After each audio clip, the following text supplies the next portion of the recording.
For people who don't know me, I'm a musician. I did my bachelor's in architecture, but I shifted to music completely after my college. And I have been working in movies and I have been performing, recording, making my own songs. That's been my journey. So here I was invited to talk as a surprise, and with the topic given as Flicker to Flame. And when I got this call, I didn't know what to do. I was like, what is Flicker? What is Flame? What is this journey? What am I supposed to do? But then this growth of Flicker to Flame is actually something very, very important, as all the other speakers spoke before me.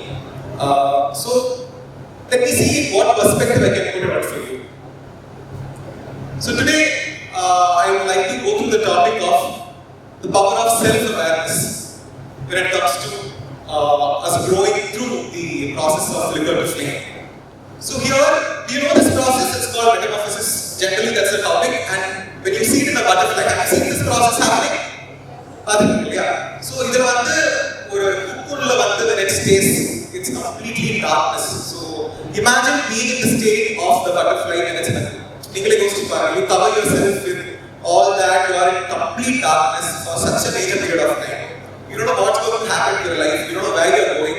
And the change or a process uploaded and transformative, the growth process. So the growth process we often face complete darkness, there's no one to guide us, we don't know what to do, we are lost. But the thing is, when you successfully go through the growth process, you will turn into a beautiful butterfly that is enjoyed by you and by everyone. Right? So let's go through that process and see. And the one more beautiful thing here is, in this growth, you can see beauty, right? So there is always beauty in growth and there's always growth in beauty. So whatever you find is beautiful in your life, when you go through it, you will find growth and beauty in that. So it's a combined effect you have. So why do we need to grow? Right? Why should I do something? So now let's think of growth as a physical entity. Like imagine you're hungry, okay, and you eat food. Now can you tell your body that please don't grow, I want to be a baby? You can't. You eat every day, you eat 3 times a day, and after 6 months you notice you have grown by 6 inches. Right? So growth is inevitable in this physical existence. Whatever you do, you end up growing. The thing is, we want to enjoy the growth and we want to grow in the direction you want to go. So you can grow and become a bad person, you can grow and become the person you want to be. So that is in our control. And another important thing is, in the physical level, while going from flicker to flame, you'll also go from flame to flicker, and finally you will die. We'll all die, right? We'll all be under the soil or in the air, everywhere after we die. But at the same time, when you take your skill or your personal growth, for me it's something like my spiritual growth or whatever I can call it, and an emotional growth, these things will only keep getting stronger and stronger. You will go from flicker to flame, and then you go to a bigger flame, and you become a bigger flame. And then collectively we'll all become an even bigger flame. So there is no death when it comes to subtle aspects of life. You can always keep growing. You can see people who have reached 90 years of age and they started learning a new instrument. Or they started their TEDxGCT on some topic. So such inspiring people are around us. So one thing to see is our subtle growth never ends and we always keep growing. So self-awareness is the ability to know in whole the feelings, thoughts and experiences within us. Now that's clear? So these are the other 3 words that we're going to talk about. Self-consciousness, self-awareness and ignorance. These are 3 levels of our existence. So imagine you are driving on the road and you don't know anything about rules or you don't know anything. You just are so happy, you're just driving here and there. It's like ignorance is bliss, right? So you might be a nuisance to another driver where you won't be aware of it by yourself. You'll just be living in your way, but you'll be stuck in that phase. Now when you go a bit above, you'll be like, I'm aware, like if I turn right suddenly I might hit another person or I might hit a pedestrian. That's awareness. Now when you go above that, that's when fear starts coming. That's called self-conscious. We get too conscious about what we are doing. Whether you'll even feel afraid to start the car and go. You have seen a lot of people, maybe some of our parents who stopped driving and they started again. They'll have that extreme fear which comes from overly being conscious about oneself, of how they are on the road. So these are the 3 states of existence that goes. Extreme ignorance, or we'll be in a very aware state, or we'll go to overly aware or overly conscious of ourselves. So when we are aware, just correctly in the middle path, what we'll experience is like we'll be, we'll be very naturally happy, as ma'am said about passion. When we are extremely aware, we'll know what is happening, but we won't get agitated, we won't get emotionally disturbed by that aspect. But at the same time, when you are extremely conscious, fear happens, you don't know what to do, everything is a mess, and you're ignorant. The thing is, you will feel like everything is okay, but you won't be doing it at all, you will be stagnant there. So what we have to achieve is this central part, which is called self-awareness. So, this is a book by Stephen Hawking. I'm just making a joke here, but I was extremely passionate about cars in my childhood. That's my entire childhood. I wanted to become an automobile designer. I always kept drawing cars in all of my school notebooks, and wherever I find it's like completely cars. I used to memorize what is the boot space of that particular car, what is the engine size, where was the manufacturer. That's the only thing I dreamt of until I was in 10th grade. But in the meantime, after my childhood, when I went into my adolescence, these are two of my favorite photos from my childhood. So on the left hand side, you can see beloved Abdul Kalam sir. So I happened to meet him when I was in 6th standard, and I got to sing in front of him a few times. And he also came to my school once, and I found him to be one of the most childlike people that I've ever met. As children, when we see a 70-year-old person, immediately it feels like what to say? We'll either get intimidated by the person, intimidated by the person, or we feel like we can't relate to him. But Abdul Kalam sir is someone who I felt like we can just relate. He's like a child even at the age of 70 or 80. And his books were amazing. They were so inspiring, very simple language. So that's one person that changed a lot in my head. And the other persons, there are two people there. So this is a photo that I took, me and my sister personally took in 2007 with the first phone camera. And that is Ishla sir and Rahman sir. And I'm so grateful that I'm now working with Rahman sir on a regular basis. So at that time I didn't know I would take music or anything. I just went there. My sister was a huge fan, so I just followed her and I just went and clicked a photo of them and came back. So from there, my next stage was my adulthood. So I wanted to be an automobile designer, but suddenly at one point I thought like I wanted to sing. I was just getting inspired because my Appa and Akka are musicians. So the suddenly felt this spark of nowhere. We had a reality show like the judge it was a huge mess. But I didn't know. The thing is, the moment I realized that's my passion is that I didn't learn music formally until vocal music until I wasn't listening to film songs, I wasn't doing anything. I'm an extremely shy person on stage, and character. But in the I wanted to make music because there was something that was driving me that I want to try. Even if I fail, I'm okay. At the time, the self-awareness but that is naturally there. So I went through that process and learned a lot about myself at that point. So I started singing and I failed a lot of times. I sang horribly bad. People are not going to take it, but it was really bad. So that's my outlook. But like by the age of say, I'm the 10th level show within 2 years, I decided automobile design is not for me because I want to pursue music, I want to be in India. And my second choice was architecture. So I chose architecture. I a musical journey at the time I completely realized music is my goal in life.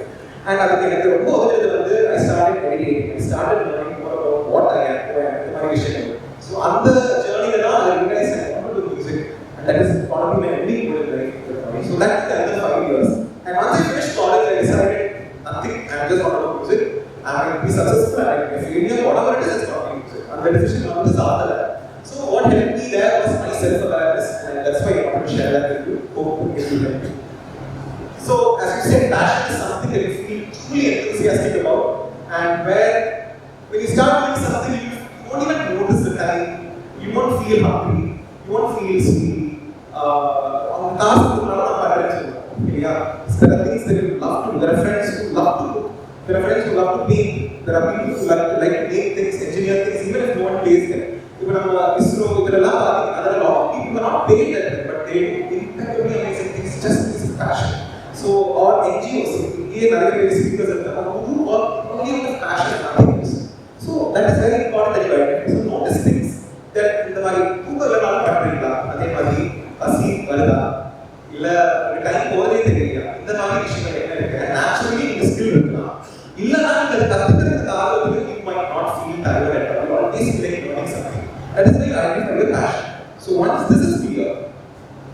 Then my next question was, okay, I understood I want to do music. I want to do all these things. I am on a stage, I might be on stage, I am afraid of meeting people, I am afraid of opening up to anyone, I am afraid of my voice, all fear to say. But idella really who am I? Am I just so, now I have a physical body, I have a flesh, okay, I have eyes, I have legs, I have a voice, every person genetic, whatever it is. I got a voice, I'm doing all this, but who am I? And that is when I started my personal journey. For me, it was my spiritual journey, where I started meditating and doing things. Up to then, I started dissociating a lot from my thoughts and what I am, and just as life. So, I realized a lot more in life, and that is where my deepest journey of self-awareness started, where I started searching for it. So, this is a diagram I used sometime like 7 or 8 years ago. When I meditated once, there was a lot of disturbance in the mind, like a lot of questions in my mind. So, at the time I just noticed what's all going on, what's bothering me.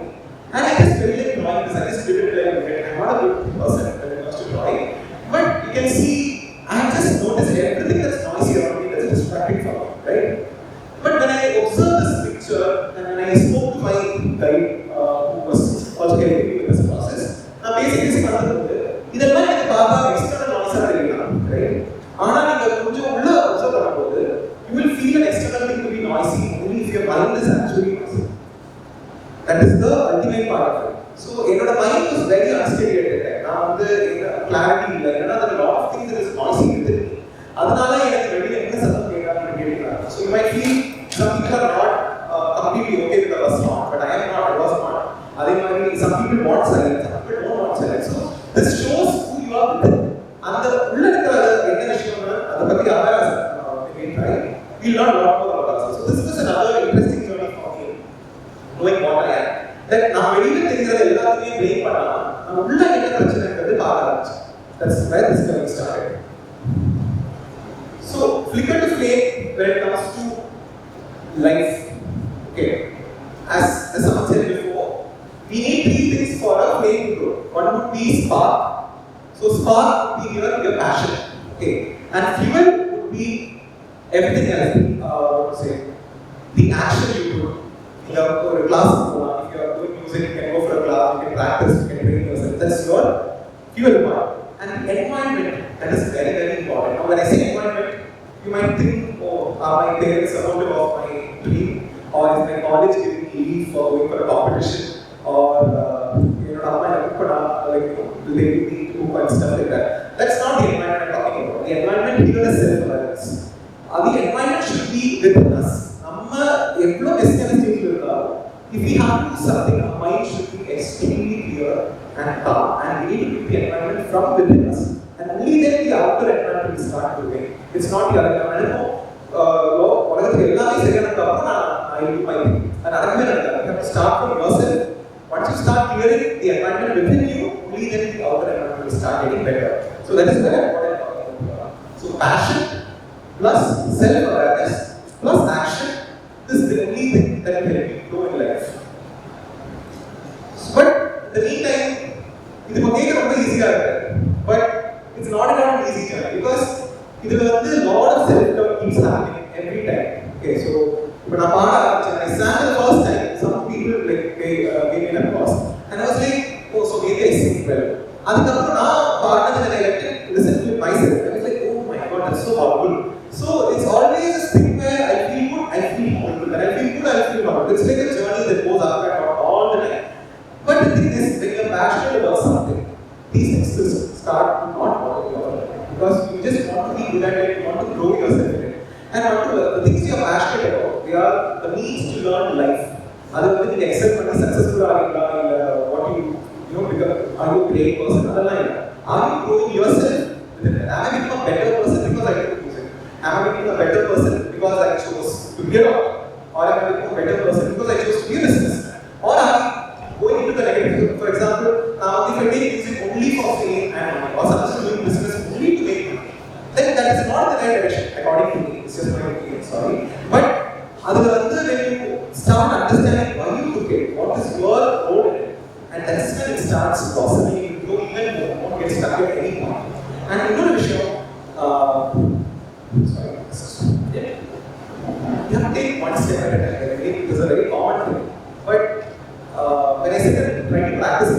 ஒரு exercise வந்து half an hour பண்ணணும்னு சொன்னா after 10 minutes my hand will start itching. After 15 minutes I will take my phone. Or after 20 minutes I will be like I can't sit anymore, I have to stand and walk. அந்த மாதிரி so distractions நமக்கு வந்து ஒரு வராத விஷயத்தை பண்ணிட்டே இருக்கிறது ரொம்ப கஷ்டம். வர விஷயம் ஈஸிலி பண்ணலாம். But to grow we have to start doing things that we don't know, that we don't want to say are not there. So நம்ம பண்ற அந்த சப்ஜெக்ட்லயே we might not be doing a lot of things. That is why we have to start practicing and take one step at a time. And we all feel insecure about things like insecurity இருக்கா feel பண்ணிருக்கீங்களா இந்த பண்ற விஷயத்துல that's another natural thing that keeps happening. You feel insecure, but the moment you feel insecure you know your ego is getting hurt there. Our ego is our biggest wall, it is not letting us improve. So the moment you feel insecure you should identify that is what I'm supposed to do and start doing that. And ego is another thing. Wherever ego pops up you realize that is where my defense mechanism is working. Like if I don't want to get attacked, I don't want to feel inferior from others, I always need to feel superior. And the issue is because our ego is very very strong. So angala the ability in the issue when you see and be egoistic idella வந்து awareness இதெல்லாம் தெரியும். இதெல்லாம் நான் வந்து திட்டிட்டு போறேன், but I don't know that I was being wrong. நம்ம awareness நான் ஏன் கோவப்பட்டேன், நான் ஏன் திட்டினேன்னு தெரிஞ்சா I can work on it. But தெரியாத வரைக்கும் we don't know when we get angry and we get happy and we get emotional, right? So we should be aware and then you can work on your ego. There's another thing. And there are many things we start looking for validation. Right? நான் இது பண்ணினா 10 பேர் என்ன பார்த்து சிரிப்பாங்க, or if I become an engineer my family will be happy about me. But fine, are you happy? You might make your family happy for say 20 years, 30 years, but after that what will you do? You might live a very miserable life after that. It will be too late for you to do anything on the right one. But that is where you should let go of that after life. You have to keep everyone safe in a practical environment and support them, that's all there. But somewhere you should listen to your inner voice. உள்ள தெரியற விஷயம் that intuition சொல்றாங்க. Intuition என்ன? For example, if I'm coming here and if my heart feels expansive, I feel really happy to be with you and talk to you and share this topic, that means I'm telling people about it. That is my job to do. But if I'm doing something that I don't call life, I'm not doing justice to me, right? So I should do things which I will enjoy, only then others will start enjoying. Last but not the least, everything that I do should be seen from a mirror perspective. நீங்க கண்ணாடியில பார்த்து நீங்களே இந்த விஷயம் பண்றதுக்கு observe பண்ணா how will you feel? This is a very important topic. If you see yourself as another person and the guy is becoming so lazy, he's not doing anything, how will you feel? Or he's wasting his time, how will you feel? Or if he's doing something he's not enjoying, one of the friends advice பண்ணோம் என்ன புடிச்ச விஷயம் எல்லாம் வேற என்ன பண்ணிட்டு இருக்கேன், but do we do that is very important. So அந்த நம்மளே எடுத்து பண்றது is ரொம்ப important and only then we can give support to other people. So I started somewhere and going somewhere, and I would suggest you all read this called Ikigai. It's a very basic, very simple book, but it talks about how you can find your passion, how you can find something that will also pay you, but how you can do it continuously throughout your life and how you can inspire others. இந்த மாதிரி நிறைய விஷயங்கள் combine பண்ணி நம்ம எப்படி லைஃப்ல பண்ணுவோம் அது it's a very simple book. So everyone knows it, but please take a read it.